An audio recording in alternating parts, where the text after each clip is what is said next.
And listen, he is fucking good, Eubank. People don't want to give him a lot. My coach Gary Lockett always says it. People don't want to give him credit because of who he is and how he acts, but he's a world level fighter. He's capable of beating world champions on the right night. Joe Cordina, what do you think about that situation? What the f*** is that all about? We talk about boxing politics and bullshit. No surprise, he was meant to lose. So I genuinely don't believe that Joshua is afraid to fight him. I don't think Fury's afraid to fight Joshua either. I do think the Fury team didn't expect Joshua to say yeah. Level to the game. Ladies and gentlemen, we're back, episode 17. We got a lovely little solo episode. We haven't done one for a while, have we? So we've been having guest after guest after yeah, guest. we've been trying to keep the guests coming in. So hopefully you've all enjoyed the last show. We had Brett, Sean, Lewis. The Sean one was a big hit. I know everybody seemed to love that one, but that was the most messages I've had off. Yeah, him, and me, for sure. And me. It always seems to be the case with Outlaw, though. And he's had some good news as well, hasn't he? Since which is for anyone who good. haven't seen or obviously not friends with Sean on Facebook, his eye is healed, doing it, or is it in the process of healing correctly? So he's able to go back to work, which is good news. He can, get some money in before Christmas, which he didn't know if he's going to be able to do. So we're all very happy for him. Definitely. And we all wish him the best, obviously. Yeah, best result really, isn't it? Because couldn't have gone any better. Must have been scary times for him, but I don't not art one way too much because obviously we've had a full parliament, but I can't imagine even the worry he must have been having of thinking I might lose a fucking eye by here. I might lose my eyesight. For someone who's fighting themselves like yourself, is that like kind of something that ever goes through your head? What if I get injured? Or I try not to think about it, especially in terms like losing eyes. And to be fair to the UFC, right, for all their faults, they're good with like the medical procedures, and to be fair, the cage warriors and stuff like that are all the same. You've got to have your bloods done regularly. I have to have an eye test every year, brain scan every year. Brain scan every 3 years. Physical bloods every 6 months. So they are on top of things. Obviously, like accidents can happen and it can happen, but I think with the BKB they're a little bit less strict. Not strategic. What's the word? Strict with the medical testing. 100%. I spoke to Sean and stuff. I don't think you've had ever done like a brain scan, has he? Or and like you said, he wouldn't have known if there was anything wrong with his eye unless he'd gone to the opticians himself. So obviously it can happen. It is a worry, but it's not something I try to think about too much. If it was you, let's be honest as well, UFC is probably going to pay for you to go private and get it all done, aren't they? Yeah, well, I would imagine. Especially if it happens in a fight, they go. I know we don't get a private healthcare or like after fight healthcare, which is a bit shit, but if you do get injured in a fight, as I've had it in the past, they will pay for the recovery or pay for any scans, pay for any private, because you go private with the UFC. Or if you want to go private, you'd be full not to because they'll reimburse you everything. You'd be waiting a long time on the NHS. Same with when I did my shoulder, I thought it's go private or wait 6 months. So yeah, the UFC are pretty good like that. As they should be, mind give them credit, but at the same time, as they should be. If a fighter gets injured in the cage or whatever, then obviously they should have to. Yeah. Say if you got injured at work, they won't expect you to go home and ring an ambulance when you get home. So no, like 10, 20, 30, 100 grand isn't worth like breaking an arm or whatever, is it? Unless you're gonna get them to kind of sort it out as well. But yeah, so quite a bit of controversy going on this week. Quite a bit of controversy with Benn and Eubank. Yeah. I didn't see that one coming, I got to be honest. No, and I'm actually devastated because I've been waiting for this fight for months, because as much of a ask it was for Benn, it was kind of like, but he could do it. Do you know what I mean? His old man's he's a big puncher. All right, he's going up a couple of weights, and I probably, if I was a bet him, I probably would have bet Eubank just because of the size and how tough he is, and obviously Benn's going up 2 weight classes, Eubank's coming down. So, but it would have been a hell of a fight to watch. The build-up's been brilliant. You had like the face-to-face. I've been watching the behind-the-scenes all week on YouTube, and then it popped up, didn't it, about the failed drug test, and I think it's the right thing to do, calling the fight off. You can't, no matter whether it's whatever it is, if there's a positive test, you gotta call it off. I'm not sure the name of the drug he was on. It is out there, innit? It's basically what women use to come off, to increase fertility. It's also what men use when they're coming off a cycle of juicing to get out of their system for a drug test. And so I think how the boxing works is like a little bit different to USADA. From what I've been told anyway, the majority of big fights get tested on the night of the fight. And obviously Benn and Eubank signed up the VADA testing, which is a bit like a USADA, then you give them a time every day and they can turn up and test it at this time. But I've been told from a good source that they only turn up through the camp if it's a world title fight. Oh, that's what I've been told. This is all allegedly. Whether it's true or not, I don't know. But I've been told they only turn up during camp if it's a world title fight.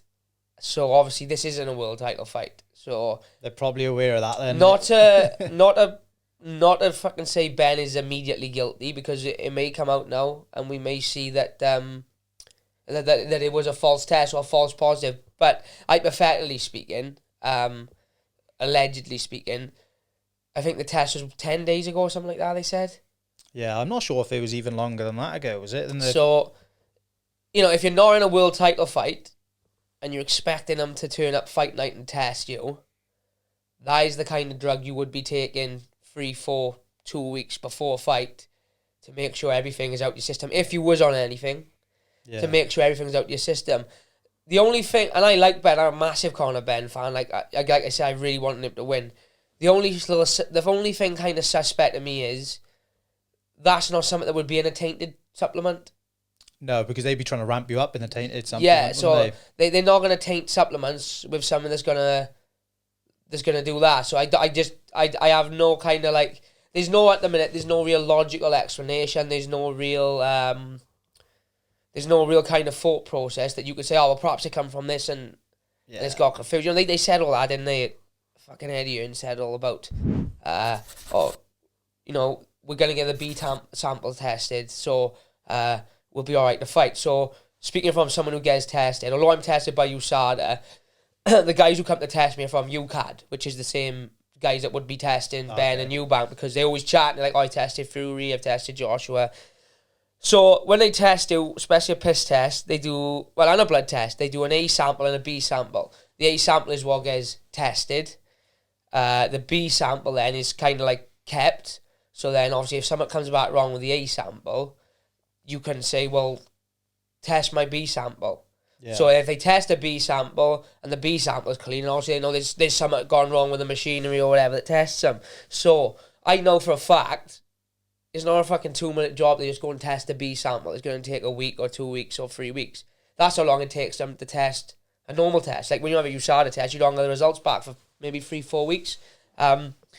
So I know full well when he said about, we're just going to get the B sample test, they're like, yeah, but the fight will be done by the time the B sample comes back. So, look, it's shit. I really wanted to see the fight. A lot of people really wanted to see the fight. But at the end of the day, if it's a positive test, the fight can't happen. You lose all credibility. Like Eddie Earn has said stuff in the past. I seen the True Geordie released did you see that? Where it's a clip of Eddie Earn a few years ago saying, what is the point in drug testing if we're just going to let people fight when it's positive? It's got to be something like that. He said it's got to be a ban, and he was definitely considering letting them. Well, fight, he would have done anything in his power. I think he would have done the Luxembourg route, get them to commission it. But then I think he started to see online that like he would have come against a lot of slack if he did that. He would have done good this time, but look further down the road, he would have been completely. But it wouldn't have gone. You lose all credibility as a promoter, as a fighter. And probably Conor Benn probably didn't want to fight. He's not like he didn't want to fight, but once the news had come out of the test, he's probably had like advice from his legal team and said, "Look, for the sake of your career, we need to postpone the fight because if it is a false positive, like he's saying, which it could be, right? Let's give him the benefit of the doubt until they test the B sample. If it is a false positive, like they're saying,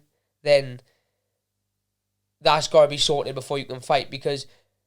If he doesn't fight now and it comes back, look, it's a false positive, the fight can happen, then we can all go, fair enough, let the fight happen. But if they do the fight and then it comes back, the B sample is positive as well, then they're like, well, you knew you was on steroids and you still took the fight. If he wins, he doesn't really win either. Everyone's going to be looking at him like, you only won because you're on gear. If he loses, everyone's going to be happy, so it's just a detriment to himself to even fight, and there's no win really. Do you know what as well? I don't mind Eubank. I think he's quite funny. Obviously he rubs people up the wrong way on purpose. His old man made millions. He's made millions from it, and he's not really. Well, he's not ever won a world title, has he? No. But you know, if Eubank come out and tested positive, he get fucking slaughtered by the media. Oh, I know, Absolutely slaughtered, destroyed. He's this, he's that. Even when he's eating a piece of cake in the lead Yeah, up, they're like slaughtering he's him getting from so shit, KFC. isn't he? Yet, because it's like the other guy, it's like, oh yeah, but can't we find a The way? other guy's munching Diana Ball. Like. Can't we make can we find a way to make a fight happen? And again, right, he could be innocent, can he? Yeah. He could be, but he could also be taking that stuff to cycle off steroids. When you think he's going up 2 weights, I'd like to think he's not. I'd like to think he is clean. He's never tested before. He comes from a good stable, and none of them. I think I seen his coach Tony Sims post. He's been coaching for 26 years, and he's never once had a positive drugs test. Yeah. Flag up in his gym. So we'll give him the benefit of the doubt for now, and we'll see how things unfold. I'd be very surprised to get a fight on this side of Christmas. Yeah. In terms of, I know that you look at Shields and Marshall, their fight got rescheduled pretty quick, and it's a big fight, but it's not on this level. So we'll see what happens. In an ideal world, it happens in December and we get to watch it. But yeah, maybe they put it in the Millennium Stadium.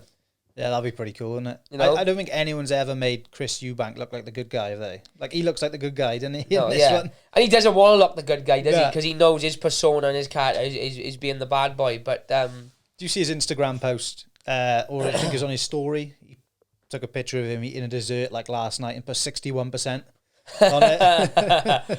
I mean, he is funny. Like, you watch the fucking face off. You can see how he rubs people up the wrong way, but it's funny because he's got Ben like Steven where he's saying, yeah, I will be 60%, but that'll be enough. Yeah. I don't need to be 100%. That's why I've took the fight. And then you can just see like Conor Ben's like, you don't really believe Aaron.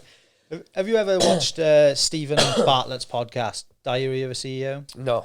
He went on there, Eubank Jr. did. Yeah. And he was actually really down to earth. He's actually a proper sound guy. Like, he's obviously got this chip on his shoulder and whatnot. But his brother died or something last year. And yeah.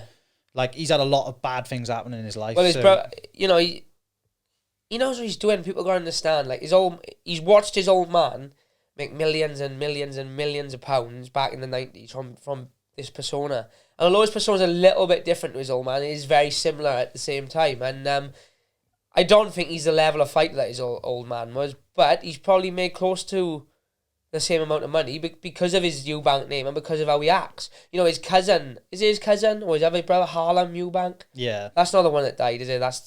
I'm not sure. He's got a cousin. His brother died, I think. His brother's died. He's got a cousin or another brother, and they're like 30, 40, no one knows who he is because he hasn't got like that Eubank persona. But I've seen interviews of him, and he comes across quite likable in some of them. But then obviously when the camera's on, he does what he's got to do to make his money. But yeah, he had like you say, his brother died, and I think he's adopted. He's like the guardian of his brother's son. Yeah, and it's kind of like, you look at that. He's obviously not a bad person. I know anyone would do that for their brother. Of course they would. But he's had a lot of fucking. He hasn't had a tough upbringing because he's fucking grew up rich. But at the same time, it's like, he's fucking. At the same time, he's had it a lot harder. And as much as he's been given opportunities because of his name, people are constantly comparing it to his dad, and they're like, "Oh, he's never going to be like his old man." It's like, well, maybe he doesn't care because he's still sat in a mansion with driving a McLaren, and and listen, he is fucking good, Eubank. People don't want to give him a lot. My coach Gary Lockett always says it. People don't want to give him credit because of who he is and how he acts, but he's a world level fighter. He's capable of beating world champions on the right night. Yeah, that's it. Well, like his performance against Liam Williams, it wasn't like outstanding or ecstatic, was it? It wasn't like he was going to knock him out or anything. But at the same time, he did what he had to do. Liam's like not a walkover, is he? Well, that's what I'm saying. When we know how good Liam is. I watched Liam in the gym. I've watched the majority of his fights. He's fought for world titles. Hanging there with some of the best people like Liam Smith. He almost beat before he got cut. Andrade. How many times he's defended the British title? Liam 4 times, something like that. European champion, British champion. So And he's an elite level guy, Liam.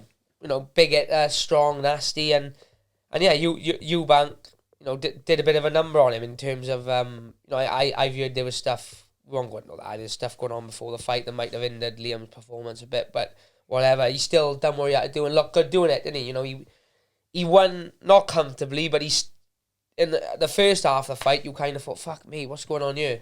Obviously, Liam come on strong then towards the end, but he's a world-class fighter, Eubank. You know, took Billy Joe all the way in, what was it, his 12th fight or something like that. You know, that could be he's a, you know, he's a genetic freak, and he'll go all day. He's tough as fuck. People can't seem to hurt him with punches. He's not the biggest puncher. He's not like his old man with a one-punch power, but he's a nightmare fight for any fucker, because he's not going to go nowhere. He's just going to keep coming at you. Yeah, definitely. Well, I think everyone wants to see that fight again in the future, don't they? But that's his Conor Benn. Conor Benn, dangerous, isn't he? Whereas like Eubank's a little bit different to his old man in terms of Conor Benn. You watch Conor Benn, it reminds you of Nigel Benn. The way he bobs and weaves and just, you know, Conor Benn's not in it to score points, is he? He's in it to try and knock your block off. And the way he fights is exactly like a modern day Nigel Benn. He's dipping down and coming up with combos. He's a big puncher at the weight he's at now. It got to happen. It's got to happen. They got to get the results sorted. But there's too much money gone into it, and there's too much money to be lost if the fight doesn't happen. Like, I think I see online, Conor Benn's having a couple of mil, Eubank's having a couple of mil, and neither of these guys got world titles. So for that to be happening in like a domestic fight where there's no belt on the line, you know, there's no way they don't they're doing make all right, the fight there. Of course there's they are. So much hype though leading up to this week, wasn't there? Like, there's nothing else this week that's going on, is there? That is it. As soon as they announced it, I've been waiting fucking months. I can't fucking wait because obviously we got Cage Warriors on the same night, and I was thinking, right, I was working out in my head because the ring walk's usually like 10:30, so I was thinking, we haven't got no one in the main event. So I was thinking Levi's co-main event. I'm thinking he'll probably be on about 9, half 9. So I'm thinking if I park the car right outside the fire exit, as soon as Levi fights, I can boof straight out the door, straight in the car, keg on, and I can be on for the ring walk. Because you know the ring walk's going to be good, but obviously we don't get to fucking see it now, so I can hang about for... You can chill out a bit now, watch the main event. I don't know who the main event, I can't remember who the main event is. It's one of our boys, that's how I don't know it. But Alex Clement, guy from Swansea, innit? Oh, the bantamweight title, yeah. I've been looking at it, see? Yeah, so Joe, let's go into that. Joe's making his commentary debut, guys. Watch it. On Cage Warriors Academy. It'll probably be out though by the time we get this out with it. Yeah, I would have thought so. If you want to go back and watch it, it's on the Fight Network or something like that. We'll post the link as a stream. Joe is making his commentary debut with the one and only Brett Johns. So I'm looking forward to it, mate. I think it'll be a good crack. You done your prep? Done a bit of prep. I got loads still more to do. Like I wrote loads of stuff down. It's just got to keep filtering it through. I think you'll be all right. I think so. I hope so. Anyway, we hope so. Anyway, because we'll have a good go. fucking recommend him for the job. So if he don't do all right, it fucking looks bad on me. So he's got to pull it out the hat. If you don't see me on the next time, you know what happened. Yeah, you know he's been sacked. He did ask me to do it, my old man. I was like, I can't do it. I was like, I'm the most unbiased fucking commentator ever. I'll be shouting. I did wonder if that's why you weren't doing it. Yeah, I'll be shouting and screaming and swearing, you know. I'm like, another one to go into, whilst we're on the topic of boxing, is looks like Joshua and Fury's fell through again. Yeah, I know. Which is the same old story, innit? Was it ever going to happen? I don't know. What do we think the backstory is with that? Do we think that... Because I generally don't believe that there's any... I don't generally believe that there's anyone in the top 5 in any division in the world, or top 10 even, that is afraid to fight anyone else. No, I don't genuinely believe that Joshua is afraid to fight Fury. If anything, I think Joshua would be more inclined to fight Fury now because he's got all to gain. You know, if he beat Usyk, or if he say he never lost to Ruiz, or never lost to Usyk in the first place, and he had all the belts still, maybe be a little bit more like inclined to fight him then, because it's kind of, if I lose this, Fury's got all the belts, all the ball's in his court. Whereas I think now he's coming off 2 losses, albeit to the pound for pound 1 or 2, wherever you rate him and Canelo. But it's fucking hell, it's win-win for Joshua. If he wins, 100%. It's like he's got all the belts. Well, not all the belts, but he's back in the... Everyone thinks he's going to lose as well, don't they? He's back in the driver's seat. If he loses, everyone's like, yeah, well, he lost his last 2, so... No surprise. He was meant to lose. So I generally don't believe that Joshua is afraid to fucking fight him. I don't think Fury's afraid to fight Joshua either. I do think the Fury team didn't expect Joshua to say yeah, if I'm honest. Yeah. I think they expected to put the offer out there and they'd expect him to be like, oh, you know, he's got to build himself back up. Well, he was like, yeah, Fury was like all up for it. As soon as Joshua said yes, he was like, this date or nothing. Yeah, and then it's like the deadline. You sign it by Friday. You know, it was like, it's the 3rd, not the 17th. So then Joshua's like, team has come, yeah, 3rd's fine in Cardiff. The other says like, oh, you got till Friday to sign the contract. And I can kind of relate to, I can not relate, because I've fucking never been in that type of position with that type of money, but I can understand like why Joshua's team want to take their time to sign it a little bit, because I can imagine a contract of that magnitude. You know there's rematch clauses, there's percentage splits, there's gate splits, there's fucking probably splits on the hot dogs and the drinks in the stand. Yeah. I can imagine it's not a 2-minute job to read a contract of that magnitude. And, you know, say what you want about Joshua, he's been very well promoted and he's got a really good business team around him. So I can imagine they do want to make sure that, you know, the promoters are in. As you would, innit? DAZN and BT Sport agreed to co-promote. Frank Warren and Eddie Hearn agreed to co-promote, which is fucking unheard of because they hate each other. So I don't see why Fury was kind of so like, sign it or it's not happening. You know, I feel like the fight was going to happen and it was just a matter of, let's get this contract done. It wasn't like he was dragging his heels. I mean, it wasn't like it's been a month. He's kind of like, this is the date, right, fine, that's fine. Then they sorted the percentages, which I think was 60-40, which I think is very fair because Joshua bring a lot to the table. Joshua to come off 2 losses to still get 40% is a lot. I was, you know, I think back at the beginning of the year, Fury offered him 80-20 or something like that. Rematch clause is fair enough. Like, that's the biggest fight in British boxing. Now, even without the title. Not even British boxing. It's the biggest fight in British boxing history. Currently, it's the biggest fight to make in all divisions. Yeah. Without the belts. Strip Fury of the belts. The belts don't matter. That's the biggest fight to make. You could sell that out 10 times over. Just name recognition, innit? Yeah. That's all that matters, so, really. I don't know. I don't know what's happening. Hopefully, they can fucking work something out and pull it out the bag. It'd be a shame to see Fury going there now. I wouldn't mind seeing Fury fight Joe Joyce, mind you. Or I wouldn't mind seeing Joshua fight Joe Joyce. Because I generally believe Joe Joyce, even though he's 37, has got all the makings to be a world champion. He doesn't look fucking great at all, but he's just so big and strong and tough. He just seems to break people. And, you know, and he can match someone like Fury for size. He's a fucking monster. So, I wouldn't mind seeing Joe Joyce fight either of them, but does it get me as excited as them fighting each other? No, probably not. It just and I don't think Josh was going to fight Joe Joyce because I think it's too risky of a fight. That's literally all lose then, isn't it? I think if Joshua isn't going to fight Fury, he's going to have a build me back up fight, which would make sense. So yeah, it'd be a fucking shame to see that one go down the pan again, because this is what, like the 3rd time now they've tried to make it and it hasn't happened. It'd be criminal if it doesn't happen. It'd be like Eubank and Benn, not Connor and Chris, like they're like Nigel Benn and Chris Eubank in the 90s. It'd be like them being 2 world champions, 2 of the biggest stars in boxing, both from England, and never fighting. It'd be criminal for it not to happen. Yeah. Doesn't boxing just piss you off though compared to like UFC? Because so many politics. You're getting like good fights at least once a month. You're getting like a main event where you're like, fucking hell. And then in between, if you want to watch fights, there is always good fights. Maybe you don't know them, but the only bonus for boxing is the fighters hold the cards. They can promote themselves. The promoter works for the fighter. The fighter doesn't work for the promoter. Like we, although UFC promoters, we work for the UFC. You know, the UFC is the big company. We do what they say. Whereas people like Joshua and Fury, and even to an extent, Eubank and Benn, they work for themselves, and the manager and the promoter works for them. It's the promoter's job to make this fight big and make it sell and make him a star. That's the bonus.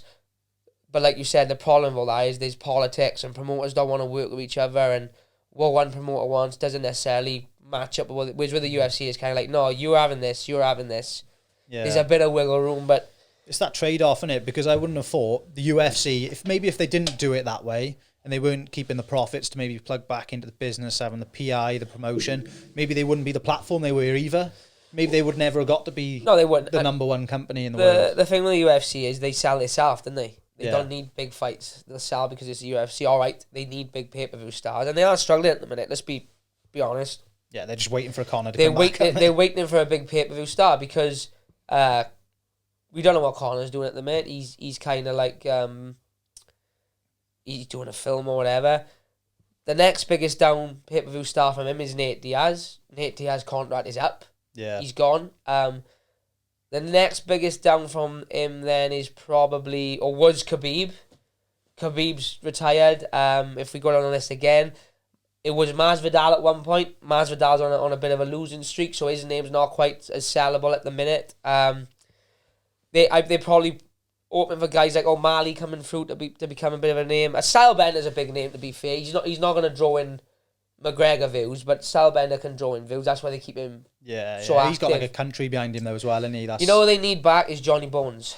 Definitely, because Johnny Bones. Say what you want about John Jones, he sells pay-per-views. Not to the McGregor magnitude, but he averages like 600-700 pay-per-view buys every time he fights. And now the fact that he's coming back after 3 years at heavyweight, him and a Francis or him and a, I don't know, Stipe, him and a Cyril Gane, that's a big sellable fight. But I think, sticking at the minute, we just don't know where he's going to fucking come back. There's talk of it all the time. There's talk of December, and I just feel like if he was fighting in December, we would know by now. So how old is he? Google it. He's not as old. No, I know, because he was like the youngest UFC champ, wasn't he? So I know he's not like... He's not as old as... but he's been defending titles. He's not as so old as you would years, think, because he went it so young. Yeah, 35. 35, yeah. So he's still got like maybe 2, 3, depending... Like, these couple of years off may actually extend his career. Well, look at it. It's got all the champions by year. So he's 35. So we kind of consider him, don't we? Like you said, how long's he got left? Francis is 36. Only just won the belt. You would have thought he was older than Francis. Izzy's 33. We would say he's in the prime of his career. Usman's 35. Yeah. Still in his prime to an extent. McGregor's 34. I would have thought he was younger for some reason. In my head, McGregor. Yeah. So... he's still got time. It's just the only worry for me, and it's not a worry because it's John Jones. He's not your average fighter, but he's having a long layoff and he's going to come back and go up a weight. But John Jones is like the Michael Myers of the UFC, in my opinion. Like, he's just doesn't matter what's in front of him or what you do to him. He just looks like he can't be stopped. And I think I just think you come back and win the belt and fucking probably go away again for another 3 years. But even if he does that, I'd be happy. You know, it's the same when GSP done it. He's just a winner, and he's just got that. It doesn't matter if he's going to win by absolutely smashing you or by edging it. He just always finds a way. That's what makes the greatest, because it doesn't matter what happens, what you throw at them, they find a way to win. Like the Gustafsson, the first fight. Didn't matter, as close as it was, what you threw at him, whether you think Gus or not, John Jones found a way to level the score kind of thing. Same with DC. He always found a way to do it. And that's what makes... Same with GSP. Always found a way to win. Anderson Silva to an extent. Like, look at the Chael Sonnen fight. Got smashed for 4 minutes and 30 seconds and found a way to win. Yeah. So that's what makes him as good as he is. But it'd just be a shame for him not to come back now at all. Yeah. Oh, definitely. And also, it would kind of get you from the side a little bit because you wouldn't expect it, would you? And it was a bit of a sting. Like when I think he asked for what, 5 or 10 million to fight Francis back 2 years ago. Yeah, I think it was only like 5. It's like, is that outrageous? Really? Fuck, it doesn't sound like it. For the greatest of all time? Do you know what I mean? Like... that was straight purse though, was it, I suppose? Yeah, but fucking I know. Whatever, fucking... You think, right? I remember seeing at the time, Deontay Wilder, he hadn't fought Fury. Who did he fight? He fought Victor Ortiz, I think it was. And he had 10 million to fight Victor Ortiz. Yeah. Now this is, like, Deontay Wilder is not even, at the time, the best heavyweight in the world, let alone... the best ever, let alone top 5 biggest stars in boxing. Like, John was the best of all time. Alright, drugs, whatever. He's the best of all time on paper. Most title defences, youngest champion, never lost, has he? Let's be real. Is 10 million that big an ask? Yeah. I don't think I don't think it is. Not to come back and fight fucking Francis Ngannou anyway. You know, if he was to come back and fight fucking... Blachowicz or something like that. Blachowicz or who's got or fight Yuri. Fair enough, you're not gonna get it. But he's come back to fight the baddest man in the sport, like who could sleep him in 30 seconds if it potentially. So it all on the line. Is it that much to ask? I don't fucking think it is. 10 mil, just give him the 10 mil. He gets him back in the sport. You fight again in a couple of months, generate more money. I don't know. I don't get it. Sometimes with the UFC, it's like 5 mil isn't. Sounds like a lot of money, but let's be like, it is not a lot for John Jones. Not for John. Not when you're the greatest of all. Can you imagine Mike Tyson ever fighting it for 5 mil? Yeah. At the top of or let's think Canelo now. Canelo's pound for pound, or we can argue he's pound for pound number 1 to an extent, can't we? Yeah. Imagine Imagine Eddie Young got them down. Was like, yep, sorted your next fight. Is against Bivol. You know, a guy who could potentially beat you and knock you out. 5 mil purse be alright. He's gonna be like, no. Yeah, well, when you look at like Floyd Mayweather.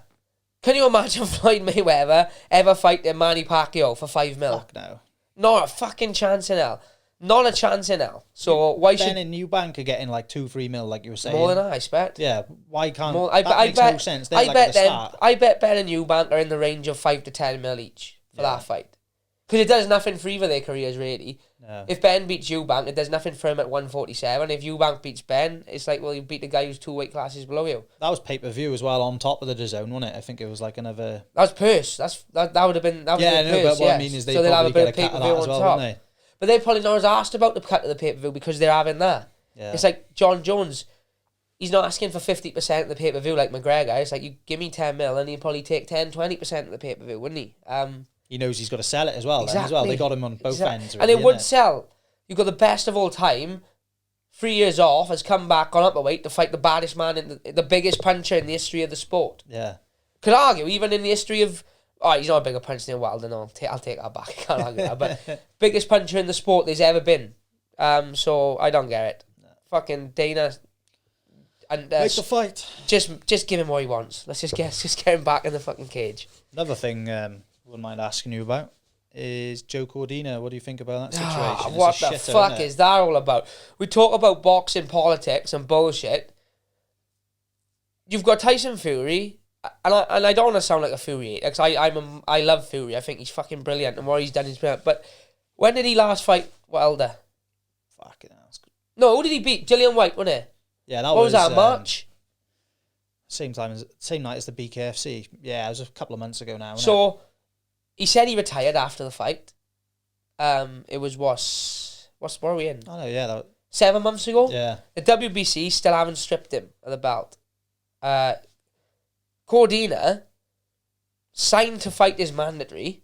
Has signed to fight. The fight is on. Has broke his hands. Had to have plates in his hands. Has had a serious hand surgery, and they fucking stripped him. Yeah, I know. What? It's not like he's just pushed. He's not just. He's not just like. He's not just like. Oh, nah, I'm not fighting him. It's like he's seriously injured. He's gone for all that work, won the belt in emphatic fashion by a second round knockout, and then they're like, nah, strip him.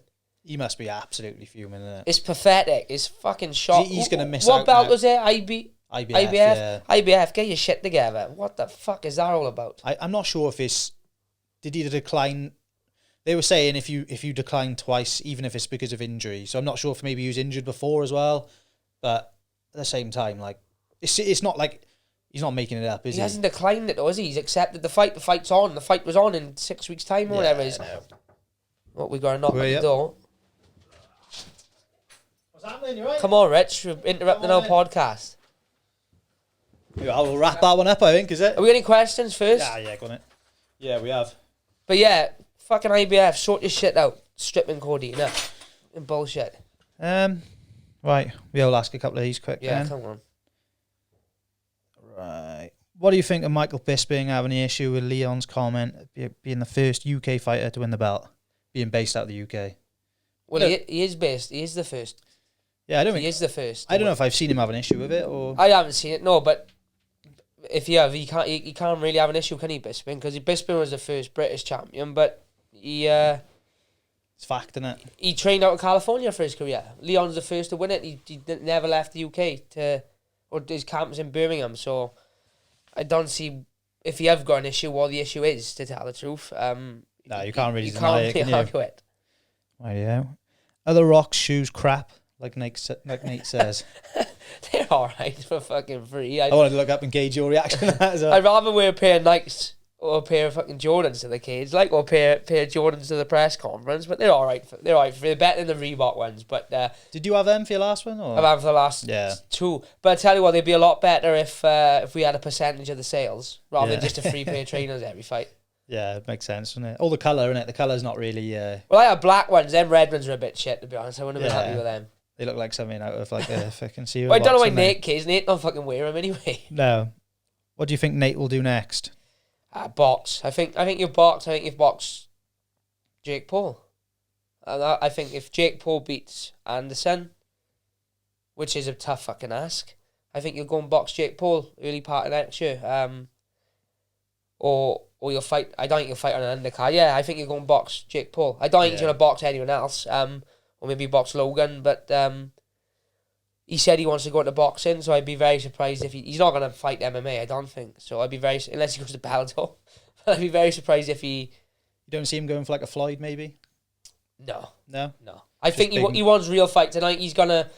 If he goes against Floyd, it'll be an exhibition. And I don't think you'll want to do an exhibition. You'll want a proper sanctioned fight. Yeah. What else we got here? When is Brett doing the shoey and hot sauce with you? I don't know. We'll have to ask him. He'll do the shoey, no problem. I think it's getting the hot sauce in and be there. I don't want to do that hot sauce. I've been told it's like battery acid. So I'm no good with that stuff. It's the bomb. If anyone don't know what, it's the bomb. It's on the Hot Wings. Seen the Hot Wings challenge? Yeah, it's great. They do it with the celebrities. It's like one of the top ones on there. It's still sat in my bedroom, just festering in the corner. It's probably getting hotter, isn't it? Yeah, that's what I mean. Better off just biting the bullet, I think, and doing it. Do you think it's time for the UFC to increase the 50k bonus? It's been the same for 15 years. Well, you're going to say yes, aren't you? Say, yeah, put up the fucking 150. Yeah, inflation, times are hard. Fucking electric and gas bills through the roof. Put it up to 150. It's cold in the valleys. It's cold in yeah, 150k, pay for a lot of electric over here. What's your opinion about Molly fighting on the card without Paddy? How do you think he'll give it? Do you think he'll give her a chance to get out of Paddy's shadow? Yeah, I think it's good for Molly. They do work well as a pair. It's like not a gimmick. I don't know the word I'm looking for. They've known it as being together, but I think it gives Molly a chance now she's like kind of established herself as a bit of a star.